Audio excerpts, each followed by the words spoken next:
Assalamu alaikum wa rahmatullah, të nderuar teleshikues, vazhdojmë me ciklin e emisioneve Rinia me sfidave dhe besimit. Emisionin e kaluar kemi folur për identitetin, sa i rëndësishëm është ai, dhe kemi sqaruar që ka disa identitete që lidhen me kulturën, me traditat e me shumë gjëra të tjera, dhe jemi ndalur specifikisht tek identiteti që lidhet me besimin në Zot, pra identitetin islam.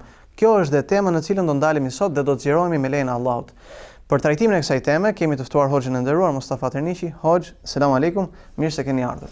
Wa alaikumus salam wa rahmatullahi wa barakatuh, mirë se u gjetëm. Hoxh i nderuar, radhën e kaluar kemi përmendur disa identitete, sot do të fokusohemi inshallah tek identiteti islam. Pyetja ime është, nëse njeriu beson Zotin, e praktikon fen, a nuk mjaftohet ky që të quhet një identitet apo ka diçka tjetër për te kësaj? Bismillahirrahmanirrahim, me emrin e Allahut të Gjithëmëshirshmit, Mëshiruesit, falenderojmë Zotin fuqiplot për mirësitë e tij, të cilat nuk kanë fund. Falenderojmë Zotin gjithashtu për besimin islam dhe na bëri të mundur të jemi të qartë në identitetin ton, për ta shfaqur identitetin ton dhe për të jetuar me identitetin ton. Salavatet ja dërgojmë pejgamberit Muhammed alayhi salatu wasalam, paqja dhe shpëtimi i Allahut qofshin për familjen e ndershme të profetit, për shokët e tij besnik dhe për gjithë ata që ndjekin rrugën e tyre deri në ditën e gjykimit. Për sa i përket besimit dhe identitetit, jo çdo njeri i cili beson ai duhet të ketë një identitet. Ai duhet të ketë identitet, por nuk do të thotë që ai është duke jetuar me identitet, sepse ka njerëz të cilët besojnë dhe nuk dinë se ç'është identiteti, nuk kanë njohuri rreth identitetit të tyre. Ka njerëz të cilët besojnë ndoshta dhe adhurojnë Allahun xhelle xhelalu dhe nuk janë të qartë për identitetin e tyre dhe nuk dinë sa i rëndësishëm është identiteti për ta. Përse? Sepse shumë njerëz besimin e kanë personal, e kanë individual, duke krijuar, duke formuar ose edhe duke forcuar raportin mes tij dhe Zotit, dhe ai nuk ka lidhje me këtë besim në shoqërinë ku jeton dhe raportet që forcon apo krijon apo formon me njerëz të tjerë në shoqërinë ku jeton. Pra nuk mjafton thjesht besimi ose vetëm praktikat, por duhet diçka më tepër se kaq. Duhet të shfaq besimin e tij, që do të thotë, nëse një besimtar do të kuptojë se ka identitet fetar islam apo jo, ai duhet të jetojë vazhdimisht me besimin e tij, duke e shfaqur besimin e tij. Dhe duke jetuar dhe duke shfaqur besimin, në varësi të kësaj ai do formoj, do krijoj marrëdhëniet shoqërore me njerëzit e tjerë. Qofshin këta njerëz brenda llojit besimtar musliman sikur ai, apo besimtar të feve të tjera, apo njerëz të cilët ndoshta nuk besojnë. Që do të thotë, ai do të ketë një raport me këta njerëz dhe raporti do të jetë unë jam musliman. Në besimin tim islam unë jetoj me të, dhe me këtë që jetoj unë e shfaq atë. Me këtë që unë shfaq, unë nuk kam turp nga besimi dhe nga identiteti im, dhe unë përpiqem të shërbej identitetit tim, madje i ftoj edhe të tjerët tek identiteti im, duke menduar dhe besuar se është diçka shumë e rëndësishme që duhet ta përqafojnë edhe të tjerët. Pra unë përfaqësohem nga identiteti im, identitet i cili formohet dhe ndërtohet mbi besimin tim, dhe jo thjesht të besoj duke mos formuar dhe duke mos ndërtuar identitetin tim. Pra me identitetin tim unë do njihem. Po. Unë do krijoj raportet e mia me njerëzit. Hoxh, nëse qëndrojmë vetëm një sekond tek pjesa e tyre që besojnë, si mundet këta persona, këta njerëz të besimtar të formojnë identitetin e tyre? Atëherë, çështja e formimit dhe ndërtimit të identitetit është proces në kohë. Nuk është diçka që merret paketë e gatshme dhe me të njeriu shfaqet kështu me një herë. Është proces sepse është domethënë një proces që ndërlidh brenda të gjithë komponentët e jetës, duke filluar nga ana shpirtërore, nga ana e besimit, dëshmia e besimit, jetesa me besimin dhe raportet që do krijojë domethënë me njerëzit. Në të njëjtën kohë, sikur tham, nuk është thjesht një paketë fikse, një paketë e gatshme. Përfshin të gjitha etapat e jetës, fëmijërinë e njeriu.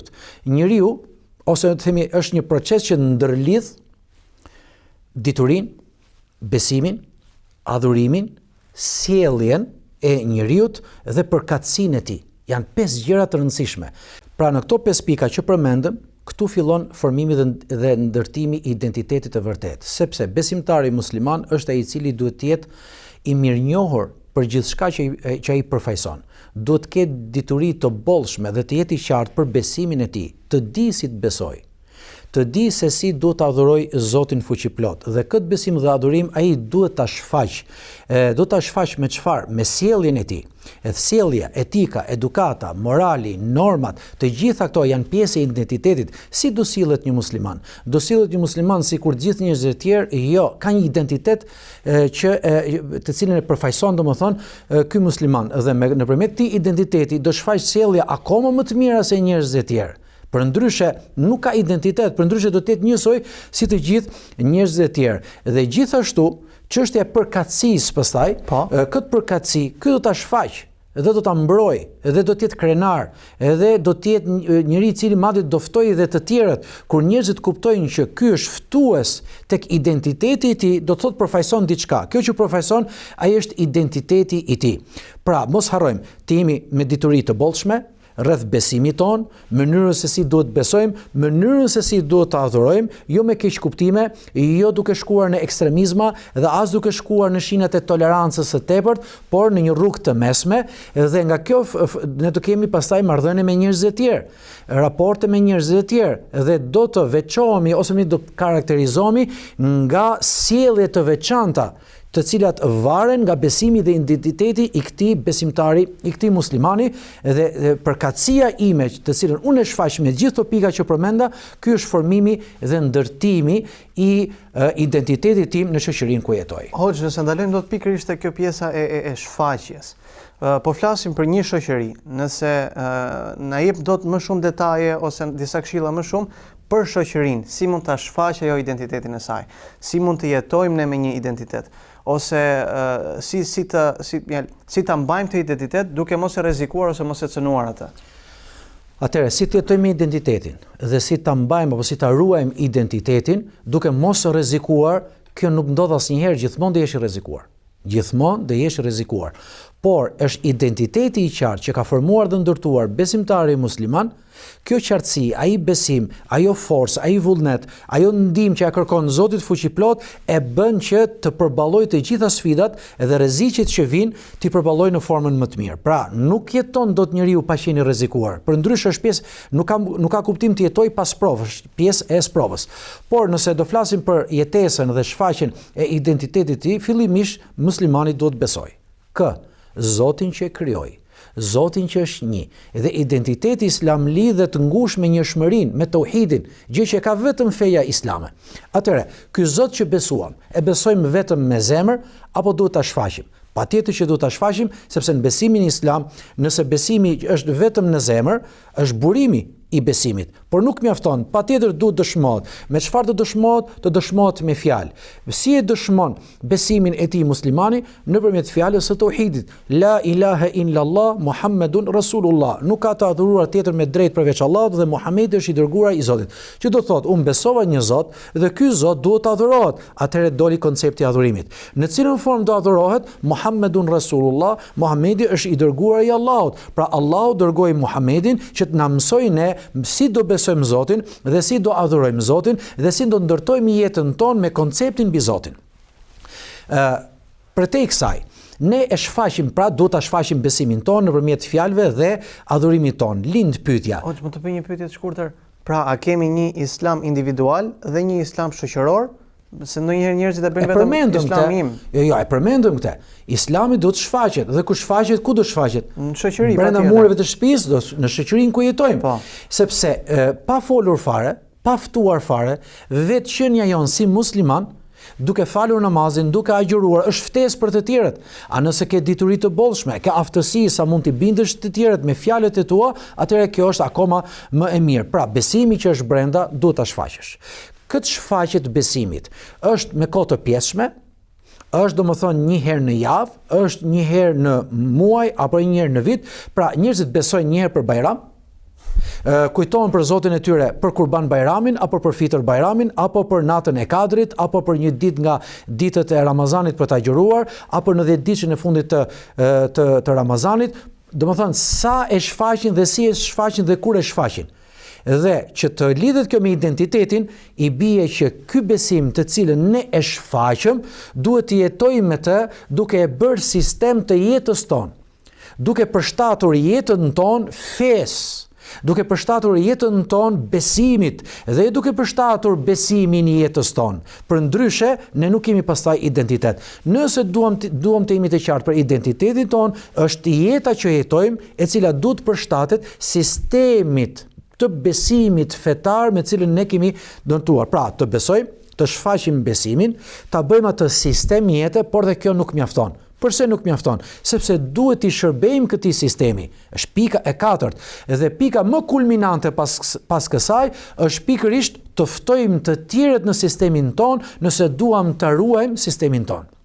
Forma më e mirë për të ruajtur identitetin, forma më e mirë për të ruajtur besimin është të ftosh të tjerët tek besimi, sepse të ftosh të tjerët do përgatitesh, do forcohesh, do kesh vullnet më të fortë, do të jesh më i qartë, do të jesh më këmbëngulës fillimisht ti në adhurimet e tua, në besimin tënd, në gjithçka që ti shfaq, në formimin e këtij identiteti dhe përrjedhoj kur ti ftosh të tjerët, atëherë ti duke forcuar vetveten. Ai ndoshta nuk pranon, kurse ti e forcova më shumë vetveten. Ai tjetri pranon dhe kur të pranoj do të pyes dhe ti do të japësh përgjigje, ti do të gjendesh pranë, e kur ti gjendesh pranë, ti vazhdon të jetosh dhe të përforcosh akoma më shumë besimin dhe identitetin tënd. Që do të thotë, nëse ti besove, e shfaqe besimin, e bëra të sistem jete, i shërbeve vazhdimisht në ecurinë tënde, në jetën tënde, këtij sistemi, i ftove të tjerë të ky sistem, e gjithë kjo do të thotë që ti po jeton me besimin, e nëse jeton me besimin ti ke formuar dhe ndërtuar identitetin tënd. Çfarë mbetet pas kësaj?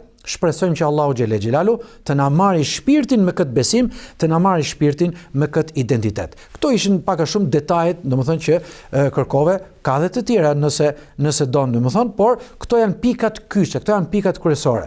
Të besojmë, të shfaqim besimin, të ndërtojmë jetën tonë me një sistem të vërtetë të besimit, të shërbejmë besimit tonë dhe të ftojmë të tjerët tek besimi ynë dhe gjithsesi jemi të lutemi Allahut xhelle xhelalu të vdesim me këtë besim dhe identitet. Amin. Hoxhi nderuar, nëse mundem të bëj një pyetje tjetër. Po flasim për rinin. Në sfidat, në kohët e vështira që ne jetojmë, a është e mundur të gjitha ato që përmendet që rinia ti arri dhe nëse e arrin, a është e mundur që ti mbaj ato në vazhdimsi? Patjetër që mund t'i mbaj, sepse Allahu xhelle xhelalu nuk të urdhëron për diçka njeriu, nuk e urdhëron për diçka që ai nuk ka mundësi ta veprojë. Mos harrojmë që ne jetojmë në një kohë, në kohë provash në të njëjtën kohë, ku gjithmonë do të jetë në betejë mes të mirës dhe të keqes, mes të vërtetës dhe të pavërtetës, mes të drejtës dhe të padrejtës, mes errësirës dhe dritës.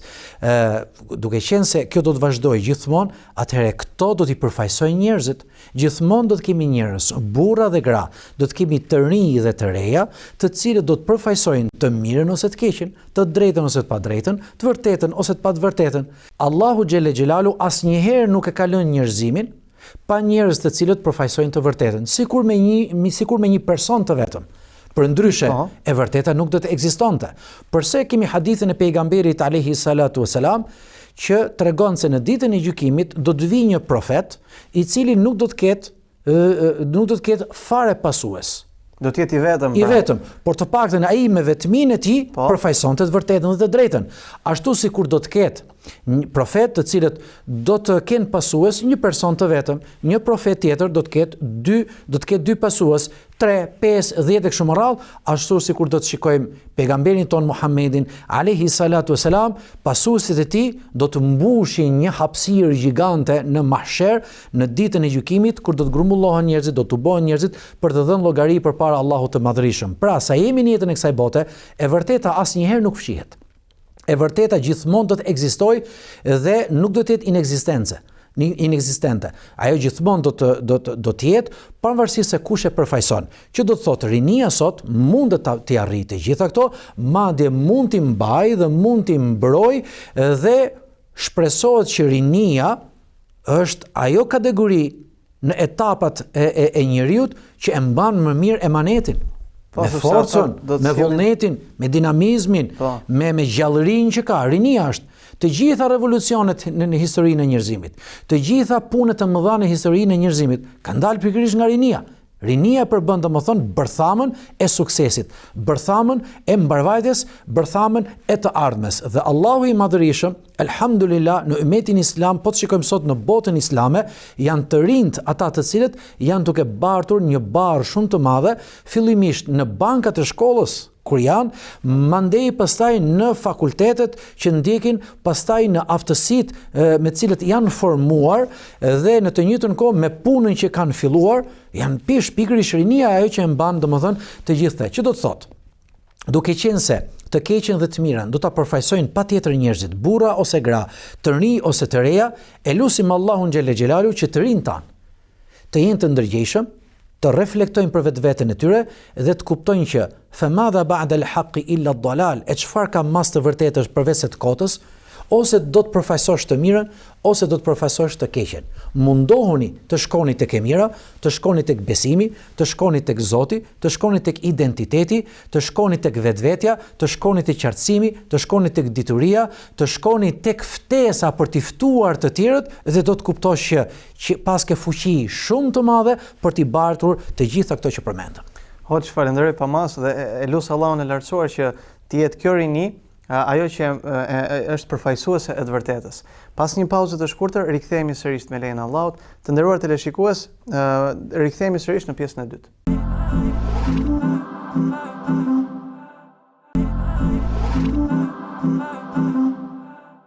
Asalamu alaykum wa rahmatullah. Rikthehemi në pjesën e dytë të emisionit Identiteti Islam. Hoxhë nderuar, kemi dëgjuar shpesh Allahu subhanahu wa taala në Kur'anin e tij famlar përmend, por dhe Profeti sallallahu alaihi wasallam në hadithet e tij profetike që njeriu do të sprovohet. Dhe me të vërtetë njeriu sprovohet. Sprovat janë të ndryshme, por do ndalemi te sprova në besimin e tij. Sprova në besim, a përfshihet dhe identiteti apo është vetëm sprova në besimin e tij? Duke qenë se identiteti është besimi i vërtet dhe nuk mund të konsiderohet besim i rregullt. Nëse njeriu beson dhe nuk ka formuar dhe ndërtuar identitetin e tij, andaj dhe sfidat, sprovat më të shumta do të jenë pikërisht tek identiteti i tij. Nëse më lejon mund të marr dhe disa shembuj nga pikat që përmenda në pjesën e parë të emisionit. Pra, kur tham që njeriu i cili beson do ta shfaq besimin e tij. Në shfaqjet besimit aty fillojnë sprovat e para. Pastaj do ta bëj besimin e tij sistem jete. Ktu kemi sprova të tjera, sfida të tjera. Dhe këtë sistem jete do t'i shërbejë në formën më të mirë dhe të ftoj të tjerët në këtë besim. Nëse e bën jetën e tij të tillë, jeton me të gjitha këto, përballon dhe sprovat që do të vinë, përballë dhe me sfidat e kohës, atëherë do të thotë që ky është skalitur në identitetin e tij dhe elhamdulillah do të jetë nga vepërmirët më të mirë dhe më të zgjedhur te Allahu subhanahu wa taala. Ja do të jap për shembull disa shembuj. Nëse dikush i beson me zemër dhe thotë ndonjëherë unë jam musliman, la ilaha illallah dhe mjaftohet vetëm me kaq, nuk është se ky do të ketë, domethënë, ndonjë sprov kush e di çfarë, sepse ky nuk ka besuar ashtu siç duhet nëse nuk vë në praktikë atë që beson dhe dëshmon. Dhe nuk bën sistem të jetës pikërisht besimin dhe adhurimin që duhet ketë për Allahun e Madhërisëm. Në shfaqje të besimit të tij, në format se si shfaqet besimi janë të ndryshme. Për shembull, nëse do të marrim femrat muslimane, të rejat muslimane, sa për femrave muslimane besojnë, falen, agjërojnë, por nuk njihen në pamjen e tyre si muslimane. Do të thotë që s'kan formuar dhe ndërtuar identitetin e tyre, sprova që u ka rënë atyre në shfaqjen e identitetit e kanë humbur. Pra, domethënë, ka fituar tjetër kush dhe nuk ka fituar identiteti që duhet të shfaqte. Nuk shfaqen si besimtare, edhe pse ato janë besimtare. Nëse pyeten, po unë adhuroj, thot. Po. Nëse e pyetet ti agjiron, po unë agjiroj. Pse? Sepse ka parë dhe motrat e tjera, dhe vajzat e tjera, dhe femrat e tjera të cilët adhurojnë Zotin dhe e gjen vetveten diku, domethënë bashkë me ato të tjerat. Por pse nuk vendos mbulesën?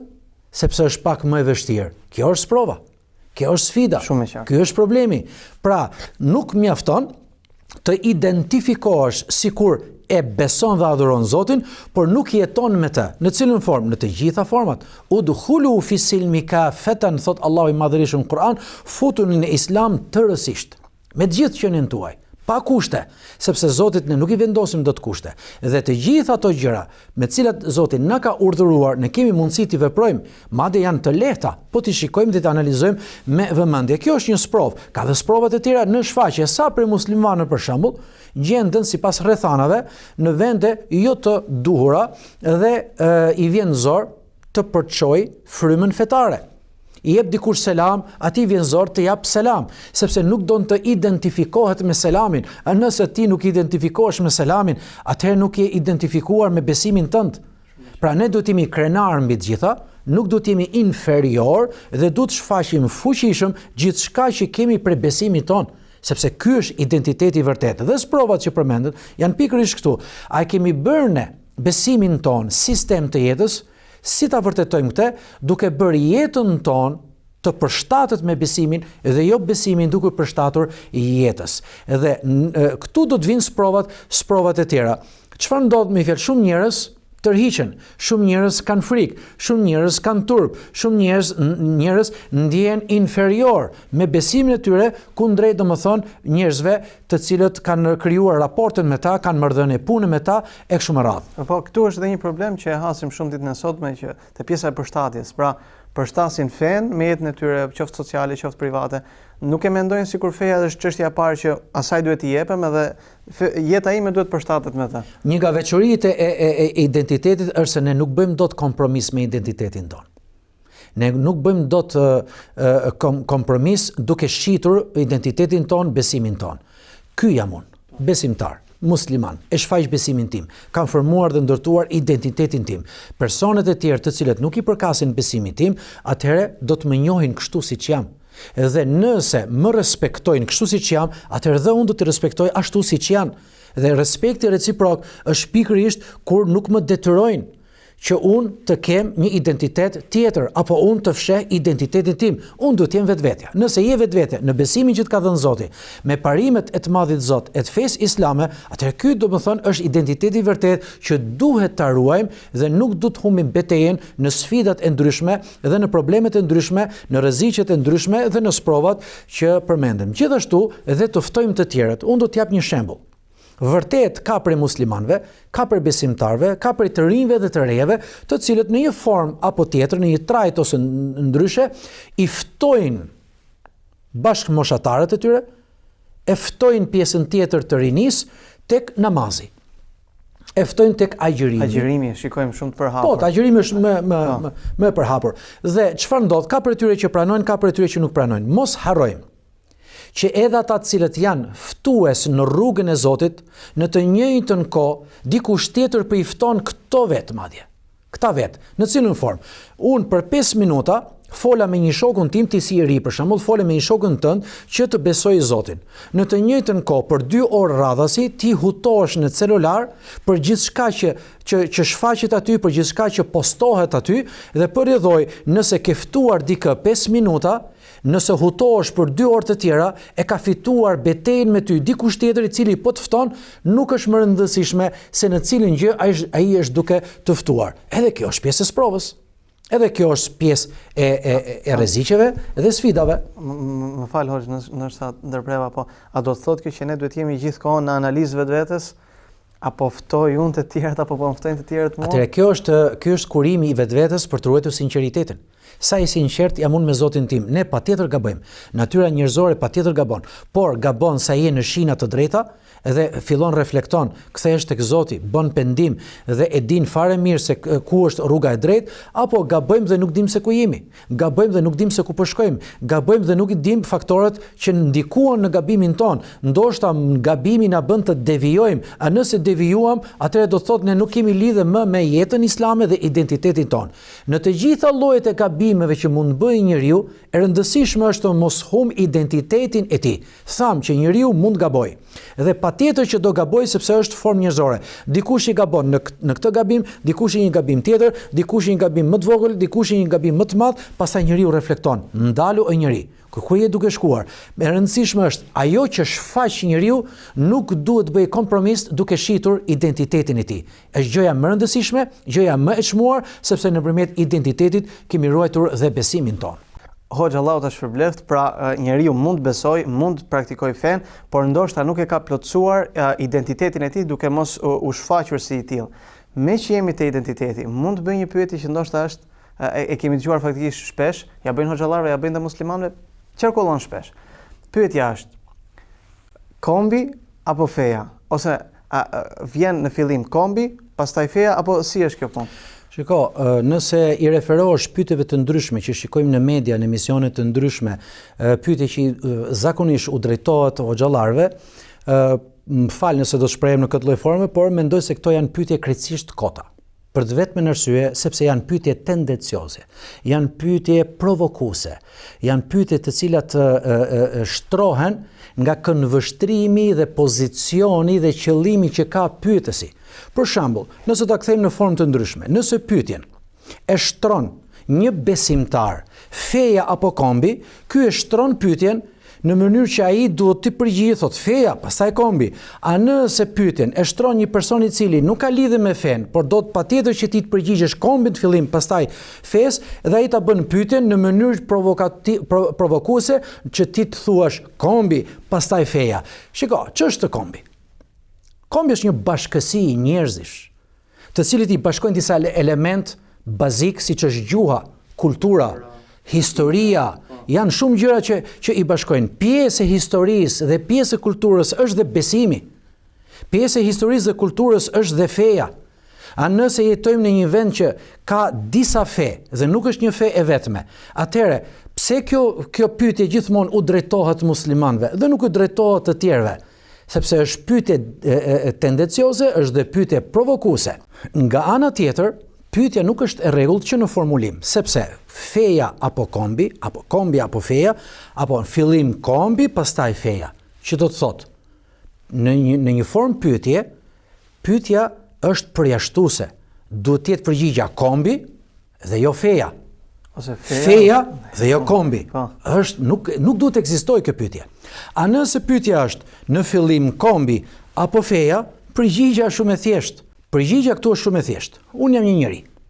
Duke qenë se jam njeri, jam krijesë në raport me krijuesin që më krijoi dhe me besimin që shfaq Zotit që më krijoi, duke falendëruar atë, është i njëjti i cili më urdhëroi të shërbej vendit ku linda dhe ku jetoj. I bashkohen të dyja. Jo, shiko, ka diçka shumë interesante këtu. Në përgjigje të ndryshme, shumë njerëz përpiqen, mundohen që të japin një përgjigje për të, për të qenë të pranuar tek të dy palët, edhe tek besimtarët, edhe tek laikët. O vlla, identiteti im është shumë i qartë. Zotëri, identiteti im është unik, që do të thotë, ta përsëris edhe një herë tjetër. Unë jam një njeri. Duke qenë se jam njeri, në raport me atë që më krijoi, unë jam krijesë dhe krijesa i beson krijuesit duke falendëruar atë, duke madhëruar atë, duke adhuruar Zotin që e krijoi dhe është i njëjti Zot i cili na urdhëroi dhe na porositi të shërbejmë vendin ku lindëm dhe ku po jetojmë. Hoxha Allahu të shpërblet më të mira për shpjegimin. Nëse mundem në një pyetje të fundit, si mund t'i përgjigjemi atyre njerëzve që thonë feja shqiptarit është shqiptaria? Atëherë, shqiptaria nuk është fe. Shqiptaria është kombësi. Nuk duhet të ngatrojmë gjërat. Nëse këta njerëz i referohen poetit të rilindjes tonë kombëtare, Pashko Vasës, i cili ka qenë pasha në Liban, sepse krishterët e Libanit kërkuan nga porta e lartë në Stamboll që guvernatori jon të jetë një i krishter dhe sultani i dërgoi një të krishter. Nuk ka asgjë të keqe. Pjesë, e kulturës multietnike, multifetare në perandërinë osmane. Një krishter shqiptar apo jo? Krishter shqiptar nga Shkodra, Pashko Vasa. Po. Dhe i njëjti është ai i cili thot feja shqiptarit është shqiptaria, ku shumë prej njerëzve të cilët kanë mendësi provokuese, tendencioze, sikur tham pak më parë, duan ta përdorin këtë varg për të vërtetuar që ne nuk na duhet feja, nuk na duhet xhamia, nuk na duhet kisha, nuk na duhen faltoret, nuk na duhet besimi, ne kemi vetëm shqiptari dhe ajo është fe. Shqiptaria tham nuk është fe. Në të njëjtën kohë themi që Pashko Vasa ka qenë vetë besimtar, edhe pse ishte i krishter, një besimtar i krishter, dhe vargjet e tij në poemën O moj Shqipni nuk mbaron me kaq. Ai vazhdon thon, thot, pas ka vazhdim të kësaj? patjetër që ka, Se gjithmonë vetëm këtë varg kemi patjetër që dëgjuar. ka vazhdim ku thot, e mos shikoni kisha e xhamia, feja e shqiptarit është shqiptaria. Qysh prej Tivarit e deri në Preves, gjithkund lëshon dielli, vap edhe rrez, është tokë e jona, të parat na kanë lanë, kush mos ta preki se desim tan, desim si burrat që diqen motit, e mos turpnohena përpara Zotit. Në fund fare, poemen e tij, ai e mbyll me fjalën Zot, ashtu si kur muslimanët kishin Zotin e tyre, Allahun xhelle xhelalu, ashtu dhe krishterët me besimin e tyre i besojnë Zotit dhe poemen e mbyll pikërisht me fjalën Zot. Atëherë çfarë kuptimi ka feja shqiptarit është shqiptaria? Ai bën një thirrje shqiptarëve. Në këto momente delikate të historisë të shqiptarëve, në mënyrë që këto troje shqiptare mos jenë plaçkë lufte nga fshqinjët, ne duhet mblidhemi tani me njëri tjetrin, t'i dalim Zot vendit ton, ta mbrojmë vendin ton dhe mos shikojmë vetëm çështjen e xhamis, ju o musliman, mos shikoni vetëm çështjen e kishës, ju o të krishterë, por përtej xhamis dhe kishës erdhi momenti që ne duhet mbrojmë vendin ton. Duhet që mos ta lejojmë vendin ton të plaçkitet dhe të ndahet ashtu sikurse u nda. Kjo është domethënia e që donte të thonë më fir Pashko Vasa. Hoxh, të falenderoj pa mas për shpjegimin. Për mua të paktën ishte hera parë që dëgjoja vargjet. Allahu të shpërblet në xhenet. Faleminderit juve gjithashtu.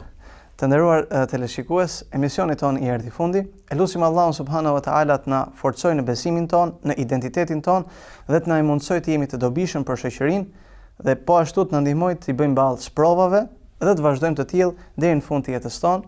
Assalamu alaikum wa rahmatullah.